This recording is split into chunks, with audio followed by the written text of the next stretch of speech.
হাওড়ার আলমপুর এলাকায় একটি পিচ তৈরি কারখানায় বৃহস্পতিবার বিকেলে হঠাৎ করে ভয়াবহ আগুন লেগে যায়। আগুন এত দ্রুত ছড়িয়ে পড়ে যে কারখানার একটি বড় অংশ গ্রাস করে ফেলে। ঘটনার পর এলাকায় চাঞ্চল্য ছড়িয়ে পড়ে। তাৎক্ষণিকভাবেই দমকল বিভাগকে খবর দেওয়া হয় এবং প্রথমে 4টি দমকলের ইঞ্জিন ঘটনাস্থলে পৌঁছায়। আগুনের তীব্রতা দেখে আরও দমকলের ইঞ্জিন পাঠানো হয়েছে। বর্তমানে কারখানার ভেতরে কেউ আটক রয়েছে কিনা সে সম্পর্কে কোনো তথ্য নেই।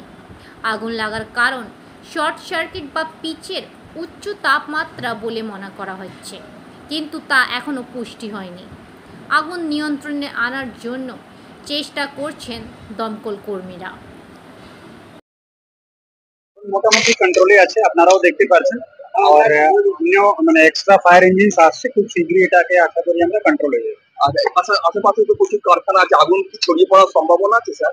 ফায়ার লোকের সঙ্গে আমরা কথা বলছি, ওনারা বলছেন যে এটা ওনারা খুব শীঘ্রই কন্ট্রোল করতে পারবেন। যতক্ষণ কন্ট্রোল কমপ্লিটলি হচ্ছে না ততক্ষণ এক্স্যাক্টলি বলা মুশকিল। স্যার কি কারণে আগুন কিছু জানা গেছে? এটা পরে জানি, আমরা ডিটেইল একটা ইনকোয়ারি করব, তারপরে আমরা বলতে পারবো।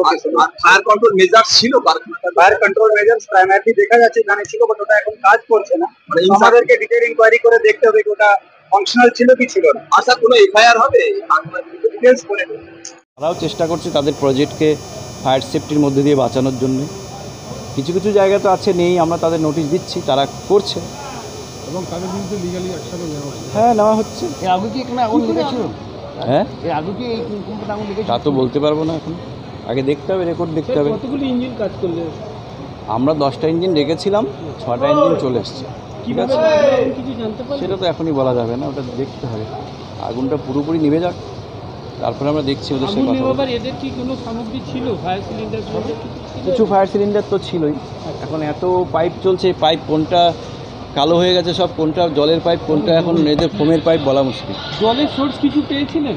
জলের সোর্স নেই, আমরা জল বাইরে থেকে নিয়ে এসেছি। আপনারা কিছু কমপ্লেন করছেন কি এখানে আগুন দেওয়া বা সামগ্রী? আগুনটা নিভে যাক, তারপরে তো আমাদের যেটা আইনে করা হবে করবোই আমরা। এখন কি ড্রেসিংয়ের কাজ চলছে? এখন ড্যাম্পিং ডাউন চলছে, জাস্ট আগুন নিভে গেছে, আচ্ছা, এখন জাস্ট ফ্লেমটাকে অফ করা হচ্ছে। সব কাজ করছিলাম, ডেলিভারি হাব এটা আমাদের পাশে। আর এটা আছে পিস কারখানা। হঠাৎ করে দুটো ছেলেপেলে আমাদের এখানে দেখছিল, ঘুরছিল, জাস্ট একটুখানি একটা আগুন মতো লাগলো একটা ড্রামে, সেখান থেকে ছড়িয়ে পড়েছে আগুনটা এইভাবে। এখন তো অবস্থা খুবই খারাপ, দেখতেই পাচ্ছেন। মোটামুটি 11টা নাগাদ। পিস এখানে পিস তৈরি হয়, হ্যাঁ। এখান থেকে সাপ্লাই হয় বিভিন্ন গাড়িতে করে সব যাচ্ছে, এই যে ড্রাম করে বা কন্টেনার যেগুলো থাকে আপনার, কন্টেনার করে মাল সাপ্লাই হয় এখান থেকে। যেখান থেকে তৈরি হচ্ছে ওই জায়গাটাতে আগুনটা কোনোভাবে মিস আন্ডারস্ট্যান্ডিং যাই হোক কিছু একটা হয়েছে ওখানটায়, দিয়ে আগুনটা লেগে গেছে। ওখানটায় লেগে যাওয়ার পর থেকে তো এখন আর নিয়ন্ত্রণের বাইরে। প্রথমে এটাতে লেগেছিল, আপনি একটু দেখুন এই সাইডটা, ওটাতে লেগেছিল, তারপরে এখন ওপাশেরটাই চলে গেছে। দমকলরা চেষ্টা তো করছে অনেকক্ষণ থেকে নেবানোর, ফোন করা হয়েছে অনেকবার দমকলকে, অনেক দমকলের যেসব ফায়ার স্টেশনগুলো আছে রিপ্লাই কেউ দেয়নি, রেসপন্স দিচ্ছে না কেউ। যা হোক, পাশে একটা কোম্পানি ছিল, ওখান থেকে ওদেরকে ডাকা হলো, ওরা আসবে। এসে সন্দীপ চক্রবর্তী।